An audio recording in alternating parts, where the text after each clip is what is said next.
How to know when your partner isn't good for you. Even though I call this series words of wisdom, I'm not claiming to be wiser or smarter than you. All I want to do is share with you the things that have helped me become a better human being throughout my life and have helped me find true joy in this broken world. Hey guys, I'm Anna, and on today's video we are going to be talking about 6 red flags that you might see in your relationship, and if you do see them in your relationship, you should run as fast as you can, as far as you can from this relationship. So I guess we are just jumping right in, and number 1 is unhealthy jealousy. I know that there is such thing as having healthy jealousy, but we are not going to be talking about that.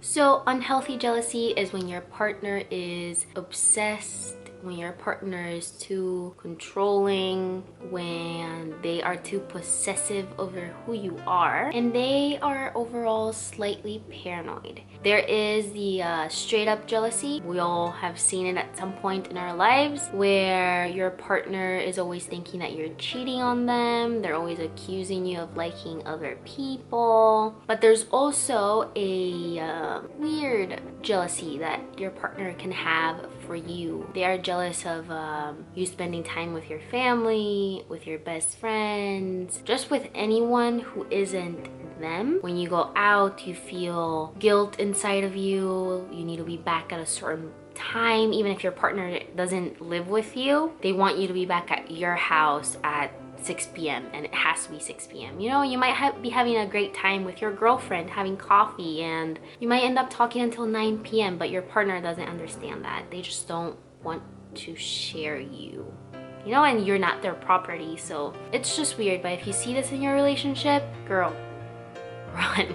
Then we have the verbal, physical, or psychological abuser. So the verbal abuser is when your partner just yells at you with a bunch of wrath and anger. And I know that there are relationships where two people yell at each other, you know, they're like, F you, no, F you, and then they're fine, which I don't really know how a relationship works cohesively and in a healthy manner like that. But when I say that your partner is verbally abusive, I mean that whenever you fight, they fight dirty and they start yelling at you and they just make you feel very victimized, and you just know that the way that they're treating you is wrong. Then we have the physical abuser. This is of course a guy who hits you, drops you on the ground. There's also guys or girls that can grab like your arm really tightly, and sometimes in your gut you feel like that can escalate to physical abuse. And if you feel that, don't ignore those feelings. You need to be real with yourself, and no guy or girl should ever touch you in a way that brings you harm. Then we have the mental abuser, and this one is hard to deal with because whenever you are mentally abused, sometimes people see you as a crybaby, because the psychological abuser is just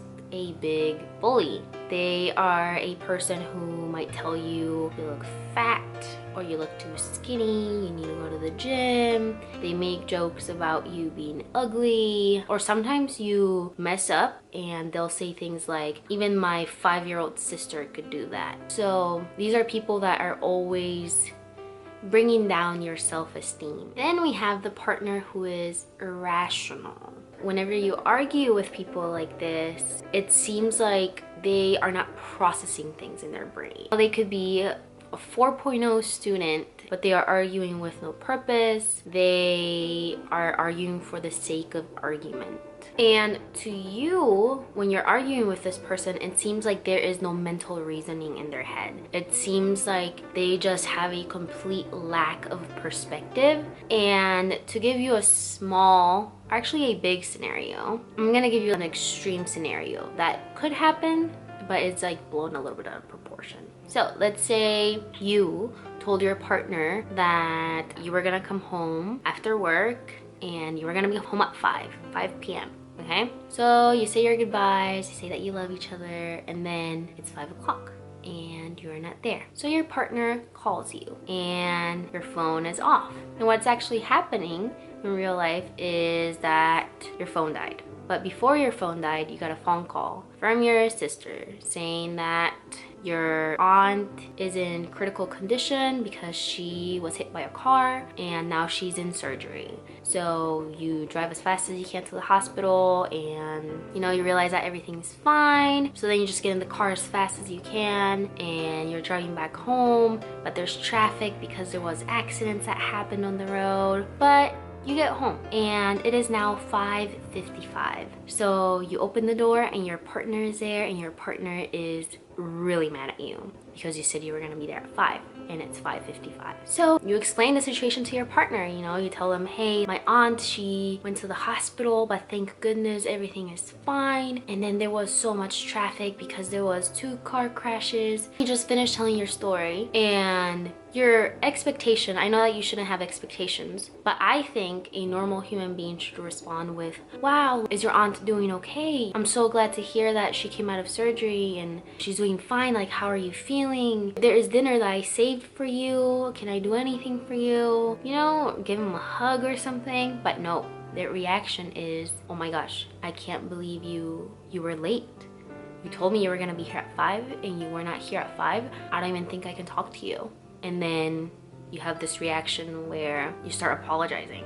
You start saying, oh my gosh, like, I'm so sorry, I had no control over the situation. And they just stop you. They're like, nope, I don't think I can talk to you. And they won't talk to you for 3 days or a day. And that's just completely dysfunctional. This person is completely irrational. So if you are having scenarios like this that continue to happen, even if the person apologizes after 2 days, you don't deserve to be in a relationship like that. Then we have the partner who is dishonest.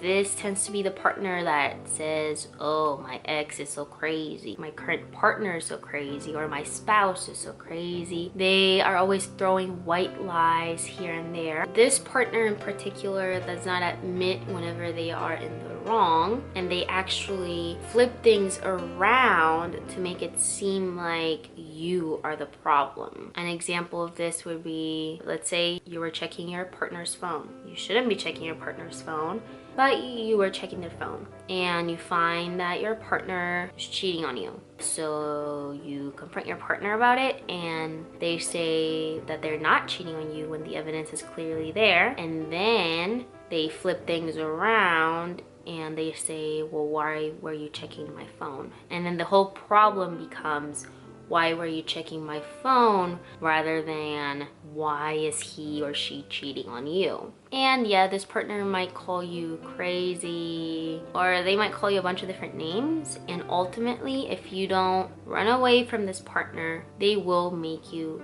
crazy.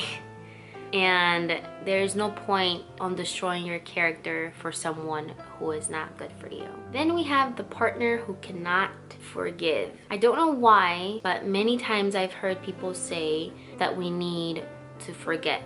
People don't want to forgive, they just want to forget. And I think I have done a video on forgiveness. I am not sure. If I haven't done it, I will make a video on forgiveness. But the thing is that it doesn't matter if you have the most beautiful relationship. In a relationship, you are going to have 2 people who are flawed. And even if you don't want to hurt each other, you are going to hurt each other at some point. And when you do hurt each other, you need 2 people to be able to forgive each other. If you don't forgive each other and you just think you can forget, if I'm being honest, you just can't forget. There's no such thing as forgetting. Things are not gonna vanish out of your memory unless you have a problem that makes you forget about things. So to make it a simple, short definition, forgiveness means you stop talking about it. Forgiveness means you find your peace with the issue. Forgiveness means you don't forget, but you never bring it up again. So you do stop talking about it. So if you are with a partner who can't forgive the little things, he or she won't be able to forgive the big things in the future. And like I said, you are not going to be perfect. You're going to mess up. And if you have a partner who's always holding you accountable for the little things you do, you are not going to be in a good place. Then we have the final red flag. And this one is when your partner has a complete lack of self-control. And this can be anything. This can be drug abuse, it can be alcohol, it can be lust, it can be anger. And I know that we all come with our own demons, but if they are so extreme and destructive in your partner for themselves and for you, you need to go. I know that there are some stories where people were like, oh yeah, I was an alcoholic and I am so thankful to my wife because after 30 years of marriage, I am no longer an alcoholic. And honestly, I wouldn't advise you to be in a relationship like that. I think that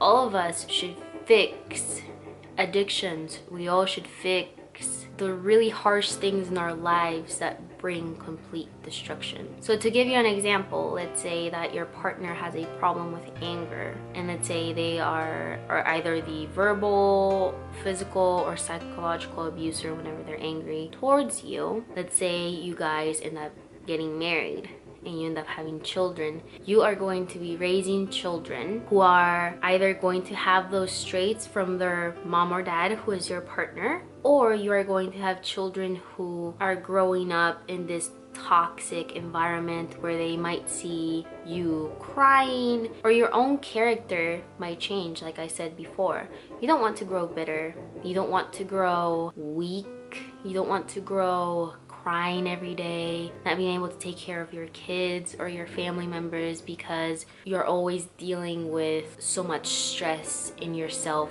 that's coming from your partner. So I think I'm rambling a little bit at this point, but to close off this section, if you see 1 or 2 or 3 or 4 or 5 or 6 things in your partner, like the 6 red flags that I've mentioned, I really think that you should be honest with your partner and tell them, let's be honest, like you have a big problem and let's fix it, and have him or her take action. But the better advice is to just let go of this person. I know it can be very hard to let go of someone if you have been with them for a very long time, and it will require a lot of strength from you to let go of this person. But even by the fact that you have clicked on this video, that means that deep down in your soul or in your gut, you feel like things are not right in your relationship. And if things are not right in your relationship right now, I know that there's people that say that there are a lot of fish in the water and that's why you need to let go. And to be honest, there are a lot of fish in the water. There is not a lot of good fish in the water. And your ultimate goal shouldn't be to be in a relationship. If you have a partner who has these red flags that I've mentioned, you are probably not your greatest self at the moment. And you need to work on yourself. You need to find your self-worth. You need to know that you are worthy. You need to know that you are enough. You need to learn how to love yourself. You need to find a support group, aka your friends and family. If you don't have friends and family already, you need to go out and seek for that. And I know that that's way easier said than done, especially for me, because I am an introvert and I am completely fine being on my own 99.9% of the time. But there are good people out there who can help you grow as a person, who can help you whenever you are having doubts. You know, sometimes we see red flags in our partner, but we see that there are red flags in other people's partners, and then we start thinking that maybe this is what relationships are like. You know, maybe we do have to put up with all this stuff, and we don't. You don't have to put up with someone who is taking advantage of your kindness, someone who is taking advantage of your love, someone who isn't respecting you. Because at the end of the day, if you are working on yourself and you are trying to love someone to the best of your ability, you deserve someone who can do the same for you. And I feel like this video was a little bit negative. I like being positive, I like being uplifting, but my words of wisdom videos are gonna be very real and raw, or at least that's why I want them to be, because it's good to be positive, it's good to see the best in people, but we also need to be real with ourselves so we can have a better life ourselves, and so we can help the people around us have a better life too. So now I am going to stop rambling, and if you watched this whole video, thank you so much. I know that there are a lot more red flags, These are just like the top 6 that I have picked. So if you want a part 2 of this video, you can let me know. Also, I am interested in knowing what you guys think are the greatest red flags, depending on what you have seen. You know, like I want to see things from your perspective, from your eyes. And yeah, if you are new to my channel, don't forget to subscribe. If you like this video, make sure to give it a huge thumbs up. And there's also a little notification bell that you can turn on so you never miss my videos, and I will see you in my next one. Bye!